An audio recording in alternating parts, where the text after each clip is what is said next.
Leur père se transformait en serpent et leur mère se transformait en chat. Les faits qui vont suivre m'ont été rapportés par un abonné du Gabon. Voici son témoignage. L'histoire s'est déroulée au Gabon, plus précisément à Libreville, dans un quartier appelé Chantier Moderne. On y vivait, il y a quelques années de cela, dans une résidence près du carrefour Kamboussa. Notre bailleur, M. Simon, avait une grande famille, 2 garçons et 6 filles. Nous étions leurs locataires. Ma mère étant une commerçante et mon père agent dans une société de travaux routiers, ils se réveillaient très tôt le matin pour se rendre au travail. Juste à côté de chez nous, il y avait une sorte de chambre secrète qui était tout le temps fermée. À l'aube, quand ma mère allait au travail, elle voyait toujours le bailleur sortir de cette chambre avec ce qui semblait être des écailles sur tout le corps. Comme s'il s'était transformé en une sorte de reptile, et c'était comme ça presque tous les matins. Quand ce dernier croisait ma mère, il baissait la tête et ne regardait personne dans les yeux. Les voisins ont commencé à se plaindre de voir des serpents dans les toilettes de la concession et entendre des grognements d'animaux tard dans la nuit. Une fois, je suis tombé nez à nez avec un serpent qui sortait de la maison des propriétaires et je me suis enfui.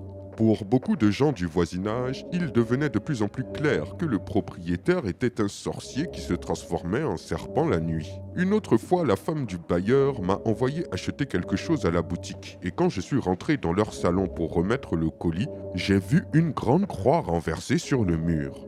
Puis un jour, le père tomba malade et mourut. Lors de ses funérailles, il y avait une sorte de coutume bizarre. Les membres de la famille du mari prenaient un bois pour frapper le dos de la veuve, puis jetaient de l'argent au sol à côté d'elle. Après ce décès, les membres de cette famille n'ont connu que malheur sur malheur, comme nous allons le voir par la suite. Ainsi donc, après la mort du père, la famille s'est retrouvée dans une profonde précarité, comme s'ils n'avaient pas de moyens alors qu'ils avaient hérité de toutes les maisons en location que possédait le père. Ils étaient toujours en train de mendier pour avoir à manger auprès des voisins, et même de leurs propres locataires. L'un des 2 fils de la famille était réputé comme un voleur de poules et de chats qu'il attrapait dans le quartier.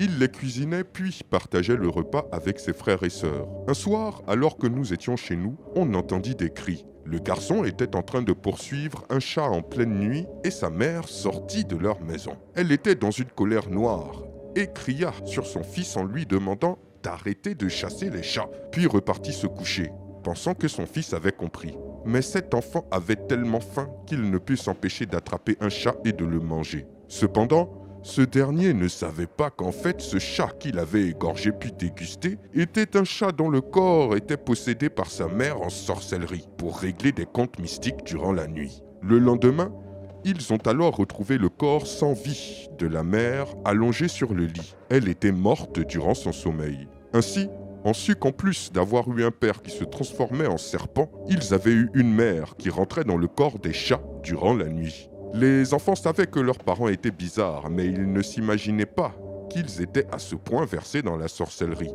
Un mois après, les enfants ont ouvert la chambre secrète de leur père et ont été horrifiés par tous les objets mystiques qu'ils ont trouvés.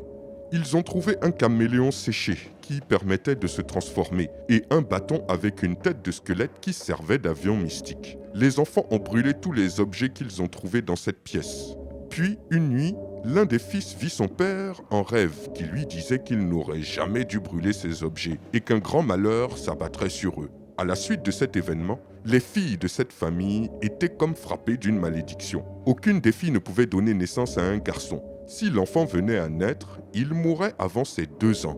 Les hommes, quant à eux, n'arrivaient pas à garder un emploi et étaient devenus des bandits de grand chemin. Face à tous ces phénomènes, ne pouvant plus supporter cela, mon père et ma mère ont décidé de déménager pour un autre quartier. Voici mon témoignage sur des faits qui se sont déroulés dans un quartier de Libreville, au Gabon. Quel témoignage effrayant et triste. Mes amis de Libreville, avez-vous déjà entendu des histoires similaires? J'attends vos réponses dans les commentaires. Quant à mes autres abonnés, dites-moi aussi ce que vous en pensez. Je vous dis à très bientôt pour une nouvelle vidéo. C'était Takashi J, numéro 1 sur les histoires mystiques de l'Afrique.